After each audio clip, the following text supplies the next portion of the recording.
अस्सलाम वालेकुम। उम्मीद है आप सब खैरियत से होंगे।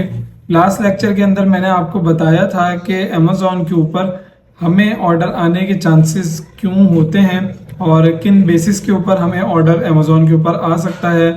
तो वो मैंने आपको बता दिया था। उम्मीद है आपको समझ आया होगा और आपकी कन्फ्यूजन्स जो है वो दूर हो गई होंगी। आज हम अमेज़ॉन के सेलर सेंट्रल के एक सेक्शन के बारे में बात करेंगे और उस सेक्शन का नाम है अकाउंट हेल्थ। अब अकाउंट हेल्थ हमारे लिए क्यों इम्पोर्टेंट है, आज हम वो सारी चीज़ें देखते हैं और किस तरीके से इसका चेक एंड बैलेंस रखा जाता है। तो देखें, अकाउंट हेल्थ आपको मिलेगी कहाँ से। वो सिंपल, आप मेन मेन्यू में जाएंगे तो आपको वहाँ पे परफॉर्मेंस के सेक्शन के अंदर अकाउंट हेल्थ का ऑप्शन मिल जाएगा। आप वहाँ से जो है अकाउंट हेल्थ के अंदर आ सकते हैं।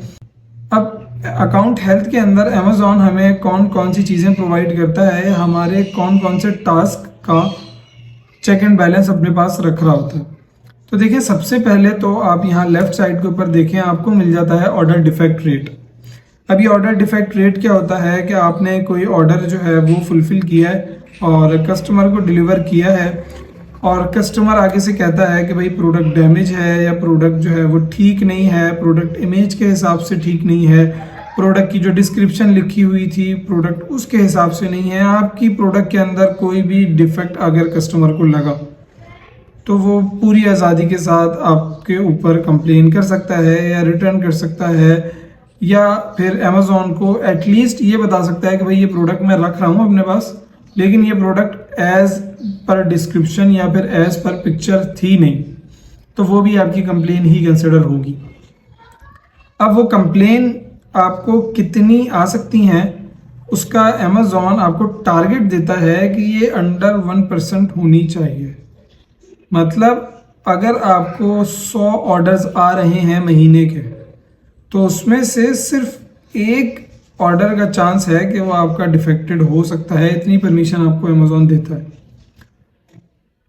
आपके केस के अंदर क्या होगा कि जब आप किसी से सोर्स कर रहे होते हैं ना प्रोडक्ट, तो मैंने आपको इसीलिए मना किया था कि आप किसी ड्रॉप शिपर से या किसी FBM सेलर से प्रोडक्ट को सोर्स नहीं करेंगे। उसकी वजह यह है कि वो जब शिपिंग करेगा तो डैमेज होने के भी चांसेस हैं, लेट होने के भी चांसेस हैं, या फिर प्रोडक्ट एज पर डिस्क्रिप्शन ना होने के भी चांसेस हैं। लेकिन जब आप अमेज़ॉन से ही सोर्स करेंगे ना, अब वो अमेज़ॉन खुद सेल कर रहा हो या कोई FBA सेलर सेल कर रहा हो, प्रोडक्ट हमारे पास अमेज़ॉन से ही आ रही है। तो जब आप अमेज़ॉन से या फिर FBA सेलर से प्रोडक्ट को सोर्स करेंगे, आपको ये फ़ायदा मिल जाएगा कि आपकी प्रोडक्ट के जो डिफेक्टेड होने के चांसेस हैं वो बहुत मिनिमाइज हो जाएंगे। तो ऑर्डर डिफेक्ट रेट के अंदर आपको सिर्फ 1% की गुंजाइश होती है। अगर आपके 500 ऑर्डर्स हैं तो आप सिर्फ 5 ऑर्डर्स ऐसे हो सकते हैं जो कि डिफेक्टेड हो सकते हैं, बाकी ऑर्डर्स आपके डिफेक्टेड नहीं हो सकते। उसके बाद अमेज़ॉन आपको बता रहा है कि ऑर्डर डिफेक्ट रेट आपका 3 चीज़ों के ऊपर कंसिडर किया जाता है। एक तो होता है नेगेटिव फीडबैक के ऊपर, मतलब कस्टमर प्रोडक्ट रख रहा है अपने पास और उसने अमेज़ॉन के ऊपर एक नेगेटिव फीडबैक भी अगर डाल दिया कि ये प्रोडक्ट एज पर डिस्क्रिप्शन या एज पर इमेज नहीं थी या फिर डिफेक्टेड थी या उसमें कोई भी प्रॉब्लम थी, तो वो आपका ऑर्डर डिफेक्ट काउंट होगा। उसके बाद A to Z guarantee claims क्या होते हैं, ये पूरा कॉन्सेप्ट है जो कि मैं आपको बताता हूँ। होता क्या है कि आपने कस्टमर को एक प्रोडक्ट जो है वो भेजी, मतलब आपने ऑर्डर फुलफिल किया और 5 दिन बाद कस्टमर कहता है कि भाई ये प्रोडक्ट जो है वो मुझे रिटर्न करनी है। अब किसी भी वजह से आप उसका वो रिटर्न एक्सेप्ट नहीं करते। फ़र्ज़ कर लें कि आपको लगता है कि यार वो कस्टमर झूठ कह रहा है, या फिर आपको लगता है कि वो कस्टमर कोई फ्रॉड कर रहा है, आपको लगता है कि वो प्रोडक्ट बिल्कुल ठीक थी, कस्टमर कोई बहाना बनाना चाह रहा है, या इसके अलावा कोई भी इशू की वजह से आपने जो है वो प्रोडक्ट रिटर्न नहीं की। तो अमेज़ॉन कस्टमर को ये आज़ादी देता है कि वो अमेज़ॉन से रिफ़ंड ले ले प्रोडक्ट का। और इस केस के अंदर क्या होता है कि अमेज़ॉन वो प्रोडक्ट भी कस्टमर से नहीं उठाता। मतलब कस्टमर ने आपको रिक्वेस्ट की और आपने कस्टमर को मना कर दिया। अब कस्टमर के पास ये ऑप्शन है कि वो अमेज़ॉन के पास चला जाए, वो अमेज़ॉन की चैट के अंदर जाएगा या अमेज़ॉन की सपोर्ट के पास जाएगा और उससे बोलेगा कि भाई ये प्रोडक्ट ऐसे ऐसे थी ख़राब और मैंने सेलर को ये रिटर्न करने का बोला तो सेलर ने तो ये मना कर दिया रिटर्न करने से। अगर तो उसका केस जेन्युइन हुआ, मतलब उसके प्रोडक्ट के अंदर वाकई कोई डिफेक्ट हुआ जैसा कि वो बता रहा है, तो अमेज़ॉन उसको पैसे रिफ़ंड कर देगा। और वो पैसे अपने पास से रिफ़ंड नहीं करेगा, वो पैसे अमेज़ॉन आपके अकाउंट से ही काटेगा, लेकिन अपनी मर्ज़ी से, आपसे परमिशन नहीं लेगा इस डिडक्शन की। और जो प्रोडक्ट होगी ना वो भी कस्टमर को ही दे देगा, वो भी कस्टमर से पिक नहीं करेगा। वो कस्टमर को बोलेगा कि आप इस प्रोडक्ट को डैमेज कर दें, या फिर इस कस्टमर को जो है वो डोनेट कर दें, या फिर फेंक दें, हमारा इससे ताल्लुक़ नहीं है, या फिर आप रखना चाहें तो आप इसको रख लें और हम आपको आपके पैसे रिफ़ंड कर रहे हैं। और वो पैसे जो रिफ़ंड करेगा अमेज़ॉन वो आपकी सेलर सेंट्रल से ही कटेंगे। तो लॉस तो आपका तब भी हुआ A to Z guarantee claim आने पे, और A to Z guarantee claims की वजह से आपका जो ऑर्डर डिफेक्ट था वो भी काउंट हुआ। लेकिन अगर आप खुद ही कस्टमर को रिफ़ंड कर देते तो आपका ऑर्डर डिफेक्ट काउंट नहीं होता, वो रिटर्न चला जाता बस, और रिटर्न तो आपके पास आते ही रहेंगे। इसलिए हम क्या करते हैं कि जैसे ही कस्टमर का रिटर्न आता है ना, हम विद इन 2 आवर्स और 3 आवर्स कस्टमर को रिफ़ंड कर देते हैं। तीसरे नंबर पे आता है चार्जबैक क्लेम्स। मतलब कस्टमर ने जो है वो किसी प्रोडक्ट के लिए पे किया और उसने जो है वो क्लेम कर दिया कि भाई ये प्रोडक्ट मेरे पास पहुंची नहीं, या फिर कोई और इशू हुआ, और उसने जो है वो चार्ज बैक का क्लेम कर दिया कि मुझे मेरे पैसे वापस चाहिए। अब आपने कस्टमर को पैसे नहीं दिए होंगे तभी उसने चार्ज बैक का क्लेम किया ना।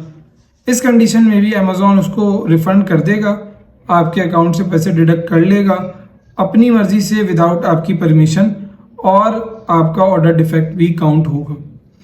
तो आपने इस पूरे बॉक्स का ख्याल इस तरीके से रखना है कि आपने जैसे ही कस्टमर का रिफ़ंड आना है आपने फ़ौरन उसको रिफ़ंड करना है। जैसे ही कस्टमर का कोई मैसेज आना है आपने विद इन 1 to 2 आवर्स उसको जो है वो रिप्लाई करना है। क्योंकि देखें कस्टमर की मेंटालिटी का आपको नहीं पता, वो किस कंडीशन में बैठा है, किससे लड़ के बैठा है, क्या ऑफिस के अंदर बैठा है, बॉस की सुन के बैठा है, आपको नहीं पता। वो किस वक्त क्या एक्शन लेगा आपको नहीं पता, इसलिए आपने हमेशा अलर्ट रहना है।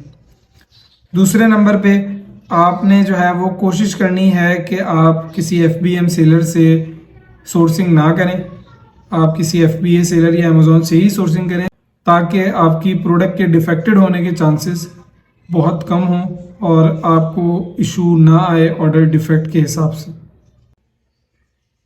अब हम बात करते हैं अमेज़ॉन की पॉलिसीज़ के ऊपर। सबसे पहली पॉलिसी है सस्पेक्टेड इंटेलेक्चुअल प्रॉपर्टी वायलेशंस। इसके अंदर क्या होता है कि किसी ब्रांड की लिस्टिंग थी और आप उसकी परमिशन के बगैर उस लिस्टिंग के ऊपर जाके सेल करना शुरू हो गए। अब अमेज़ॉन का अपना एक एल्गोरिदम पीछे से काम कर रहा है। उसने ये पता लगाया कि यार ये एक न्यू सेलर है और सस्पेक्टेड है कि इस बंदे के पास इस ब्रांड की परमिशन नहीं है और ये वैसे ही प्रोडक्ट को सेल कर रहा है। अभी अमेज़ॉन खुद से सस्पेक्ट कर रहा है, और अगर अमेज़ॉन ने वो जो सस्पेक्ट उसने किया था उसको किसी तरीके से वेरीफाई कर लिया तो वो आपके अकाउंट के ऊपर प्रॉपर्टी वायोलेशन डाल देगा, इंटेलेक्चुअल प्रॉपर्टी वायोलेशन, और आपने जो भी लिस्टिंग क्रिएट की होगी वो लिस्टिंग आपकी डीएक्टिवेट कर देगा। ठीक है, उसके बाद आ जाती है received intellectual property complaint. Same वही सिनेरियो कि आप किसी ब्रांड की प्रोडक्ट के ऊपर बैठे हुए थे उसकी परमिशन के बगैर, और उस ब्रांड ने क्या किया कि आपके खिलाफ अमेज़ॉन को कंप्लेन कर दी। पहले वाले केस के अंदर अमेज़ॉन ने खुद सस्पेक्ट किया था, दूसरे वाले केस के अंदर ब्रांड ने आपको कंप्लेन भेज दी, अमेज़ॉन को उसने कंप्लेन भेजी और अमेज़ॉन ने आपको कंप्लेन भेजी कि भाई ये वायलेशन आपने की है, इस ब्रांड की लिस्टिंग थी और आप उसके ऊपर सेल करने के लिए बैठ गए। तो इस केस में भी आपके अकाउंट पे वायलेशन आ जाएगी। इसीलिए मैंने आपको बोला था कि आप सोर्सिंग की लिस्टिंग फाइनल करते वक्त ये चीज़ लाजमी देख लीजिएगा कि at least 3 FBM sellers other sellers के अंदर बैठे हों, ताकि आपको इस बात की थोड़ी सी श्योरिटी मिल जाए कि ब्रांड अदर सेलर्स को भी कुछ नहीं कहता तो इसका मतलब मुझे भी कुछ नहीं कहेगा। उसके बाद आ जाती है प्रोडक्ट ऑथेंटिसिटी कस्टमर कंप्लेंट। आपने एक प्रोडक्ट जो है वो कस्टमर को डिलीवर की, अब आगे से कस्टमर कहता है कि यार ये तो वो प्रोडक्ट ही नहीं है जो मुझे दिखाई गई थी, इमेजेस के थ्रू या फिर डिस्क्रिप्शन के थ्रू या फिर टाइटल के थ्रू मुझे बताया गया था कि तो वो प्रोडक्ट ही नहीं है, ये तो डिफरेंट प्रोडक्ट है, तो वो अमेज़ॉन को कंप्लेन करेगा और अमेज़ॉन आपके अकाउंट के ऊपर प्रोडक्ट ऑथेंटिसिटी कस्टमर कंप्लेन डाल देगा। उसके बाद प्रोडक्ट कंडीशन कस्टमर कंप्लेन आती है कि प्रोडक्ट तो थी वैसी ही जैसी आपने बताया था या दिखाया था, लेकिन उसकी कंडीशन थोड़ी सी ख़राब हो रही थी, वो यूज्ड थी या फिर उसको जो है वो स्क्रैचेस आए हुए थे, इस तरह के और भी कोई भी आपकी कंडीशन प्रोडक्ट की ख़राब हो सकती है। उसकी बेसिस पे अमेज़ॉन आपको कंप्लेन भेज देगा अगर कस्टमर ने अमेज़ॉन से कंप्लेन कर दी। Food and product safety issues, पहले तो मैंने आपको मना ही किया था कि आप ग्रॉसरी वाले आइटम्स को या फूड आइटम्स को सेल नहीं करेंगे, लेकिन फिर भी मैं आपको बता देता हूँ कि फ़र्ज़ कर लें आपकी कोई फ्रूट आइटम था और आपने वो कस्टमर को भेजा और कस्टमर को उसको खाने से एलर्जी हो गई और उसने अमेज़ॉन को कंप्लेन कर दी कि भाई ये तो फ्रेश नहीं थी प्रोडक्ट, या फिर इसके साथ जो भी इशू था कस्टमर ने वो एक्सप्लेन कर दिया और कस्टमर आपके अकाउंट के ऊपर food and product safety issues डाल देगा कि भाई ये प्रोडक्ट सेफ नहीं है या फिर इसकी वजह से कोई प्रॉब्लम क्रिएट हो सकती है। इस वजह से अमेज़ॉन आपको वो प्रोडक्ट परचेज करने की परमिशन नहीं देगा। अच्छा, एक चीज़ और याद रखिएगा कि जितनी भी वायोलेशंस आ रही है ना, इन सारी वायोलेशंस के साथ ही जैसे ही ये वायोलेशन आपके अकाउंट पर अमेज़ॉन डालेगा तो जिस लिस्टिंग से रिलेटेड होगी ना वो लिस्टिंग डीएक्टिवेट कर देगा, वो लिस्टिंग बंद हो जाएगी, आप दोबारा उस प्रोडक्ट को सेल नहीं कर सकते। उस प्रोडक्ट को तो सेल कर सकते हैं लेकिन किसी और लिस्टिंग के ऊपर, वो सेम लिस्टिंग आप दोबारा एक्टिव नहीं कर सकते। उसके बाद लिस्टिंग पॉलिसी वायलेशन आ गई, मतलब लिस्टिंग के अंदर आपने कोई जिस तरह की कीवर्ड या इस तरह की इमेजेस यूज़ की हुई हैं जो कि अमेज़ॉन की पॉलिसीज़ के ख़िलाफ़ हैं, अमेज़ॉन उसके ख़िलाफ़ भी आपको कंप्लेन या वायलेशन आपके अकाउंट पे डाल सकता है।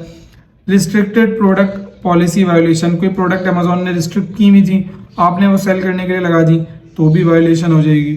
Customer product reviews policy violation, मतलब कस्टमर ने जो है वो किसी प्रोडक्ट को रिव्यू दिया, अब आप उसको डरा धमका रहे हैं, उसके नंबर पे कॉल कर रहे हैं, आप उसको परेशान कर रहे हैं कि भाई मेरा जो है वो रिव्यू डिलीट करो। अब वो ज़ाहिर सी बात है नेगेटिव रिव्यू होगा तभी आप इतना एक्शन लेंगे।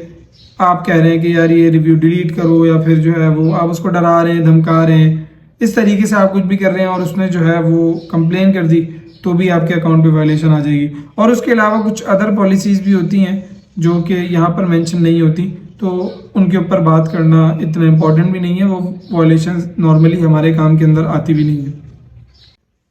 उसके बाद अगर आप डिलीवरी परफॉर्मेंस वाले सेक्शन में आएँ तो यहाँ पर अमेज़ॉन आपकी 3 चीज़ों का चेक एंड बैलेंस रखता है। सबसे पहले नंबर पे है लेट डिस्पैच रेट। यहाँ पर क्या चीज़ कैलकुलेट हो रही है, जो शिपिंग आप करते हैं ना, जो शिपिंग टाइम आप देते हैं, हमने शिपिंग टेम्पलेट सेट किया था और उसके अंदर 2 दिन का टाइम सेट किया था। अगर आप उस 2 दिन के टाइम पीरियड से ऊपर जाते हैं और आपकी शिपिंग लेट होती है तो वो काउंट होगी यहाँ पर लेट डिस्पैच रेट के अंदर। मतलब आपने कस्टमर को प्रोडक्ट डिस्पैच करने में लेट कर दिया या फिर शिप करने में लेट कर दिया, तो यहाँ पर आपका वो टारगेट आपको बताया गया है कि ये अंडर 4% होना चाहिए। मतलब 100 में से 4 ऑर्डर आपके लेट हो सकते हैं, इससे ज़्यादा होगा तो आपकी हेल्थ ख़राब होगी। उसके बाद प्री फुलफिलमेंट कैंसिलेशन रेट के अंदर क्या होता है कि कस्टमर ने आपको ऑर्डर प्लेस किया और आपने वो ऑर्डर कैंसिल कर दिया। अब अमेज़ॉन आपको इस चीज़ की भी परमिशन देता नहीं है, वो आपको कहता है कि यार कस्टमर ऑर्डर प्लेस कर रहा है, आप कैंसिल किए जा रहे हो, कस्टमर का जो है वो माइंडसेट ख़राब हो रहा है। इस वजह से आपको एक टारगेट दे रहा हूँ मैं जो कि है 2.5%। इससे ज़्यादा आप जो है वो ऑर्डर्स को कैंसिल नहीं कर सकते फुलफिलमेंट से पहले। 2.5% है, मतलब 100 में से आप 2.5 ऑर्डर जो है वो कैंसिल कर सकते हैं। 2.5 ऑर्डर तो कैंसिल होगा नहीं, इसका मतलब आप 2 ही कैंसिल कर सकते हैं। उसके बाद वैलिड ट्रैकिंग रेट। अब ये वैलिड ट्रैकिंग रेट एक बहुत बड़ा मसला है, लेकिन ये बड़ी मार्केट्स के अंदर है, यूएस के अंदर हो गया या फिर यूके हो गया, कनाडा हो गया, जर्मनी हो गया। अभी फ़िलहाल यूएई की मार्केट में नहीं है और इसीलिए हम इजीली यूएई मार्केट के अंदर ड्रॉप शिपिंग कर सकते हैं। वैलिड ट्रैकिंग रेट के अंदर क्या होता है कि जो ट्रैकिंग आईडी आप डालते हैं ना, अमेज़ॉन उसको वेरीफाई करता है, लेकिन ये फंक्शन अभी तक अमेज़ॉन यूएई के अंदर इंट्रोड्यूस नहीं हुआ। इसी वजह से हमें कोई प्रॉब्लम नहीं होती और पिछले बहुत टाइम से हम यही सुनते आ रहे हैं कि ये अपडेट हो जाएगा, लेकिन ये अभी तक यूएई मार्केट के अंदर अपडेट नहीं हुआ है और आगे भी मुझे इसके चांसेस नहीं लगते काफ़ी अरसे तक। उसकी वजह ये है कि अभी तक यूएई से और बड़ी मार्केट जो है ना, मतलब यूएसए से छोटी हैं लेकिन यूएई मार्केट से बड़ी मार्केट्स हैं अमेज़ॉन की ही, ये फीचर अभी तक उनके अंदर भी अपडेट नहीं है। तो पहले तो उनमें अपडेट होगा, फिर आहिस्ता आहिस्ता करके यूएई तक ये पहुंचेगा, तो इसलिए इसके चांसेस नहीं है। वैलिड ट्रैकिंग रेट मैंने आपको बता दिया है कि जो ट्रैकिंग आईडी होती है अमेज़ॉन उसको वेरीफाई करता है। तो ये सारे चेक एंड बैलेंस अमेज़ॉन रख रहा होता है और इनमें से कोई भी रेट आपका इंक्रीज़ होता है या आप किसी जगह पे कोई पॉलिसी वायोलेशन करते हैं तो आपके अकाउंट की होगी हेल्थ ख़राब। ये अभी 200 है, इससे नीचे आएगी तो ये जो है वो अनहेल्दी हो जाएगा अकाउंट, और उसके बाद ये अकाउंट रिस्क पे आ जाएगा और रिस्क के बाद ये अकाउंट होगा सीधा डीएक्टिवेट। तो इसलिए आपने ख्याल रखना है कि आप इस तरह की पॉलिसी वायोलेशन ना करें। ये सारी चीज़ें आपके ऊपर डिपेंड करती हैं। नेगेटिव फीडबैक आपको नहीं आ सकता अगर आपने सोर्सिंग अच्छी जगह से की है। A to Z guarantee claim आपको नहीं आ सकता अगर आपने कस्टमर को टाइम पे रिफंड कर दिया है। चार्जबैक क्लेम भी आपको नहीं आ सकता अगर आपने कस्टमर को टाइम पे रिफंड कर दिया है। अगर हम प्रॉपर्टी कंप्लेंट्स की बात कर लें तो वो भी आपको नहीं आ सकती हैं अगर आपने तरीके से अपनी लिस्टिंग को चूज़ किया है। उसके बाद जो प्रोडक्ट ऑथेंटिसिटी कंप्लेन है वो भी सिंपल है कि आप सही जगह से सोर्सिंग करेंगे तो वो भी नहीं आएगी। मतलब ये सारी चीज़ें आपके ऊपर डिपेंड करती हैं। अगर आप सही तरीके से इन चीज़ों को देखभाल के मैनेज करेंगे तो आपके अकाउंट पे वायोलेशन आने के चांसेस नहीं है। इसी तरीके से लेट डिस्पैच रेट है वो भी आपके ऊपर डिपेंड करता है कि भाई आपने लेट की है ना शिपिंग। तो प्री फुलफिलमेंट कैंसिलेशन रेट है, आप कैंसिल कर रहे हैं ऑर्डर्स को फुलफिल करने से पहले, तो ये सारी चीज़ें आपके ऊपर डिपेंड करेंगी। इसलिए आपने ख्याल रखना है कि आप इसको अच्छे तरीके से मैनेज करें। तो ये था अमेज़ॉन का अकाउंट हेल्थ का सेक्शन और ये बहुत इंपॉर्टेंट एक सेक्शन था। मैंने आपको इसको डिटेल्ड में जो है वो बता दिया है। आज का लेक्चर हम यहीं पे स्टॉप करते हैं, मिलते हैं आपसे नेक्स्ट लेक्चर के अंदर। तब तक के लिए अपना ख्याल रखिएगा। अल्लाह हाफिज़।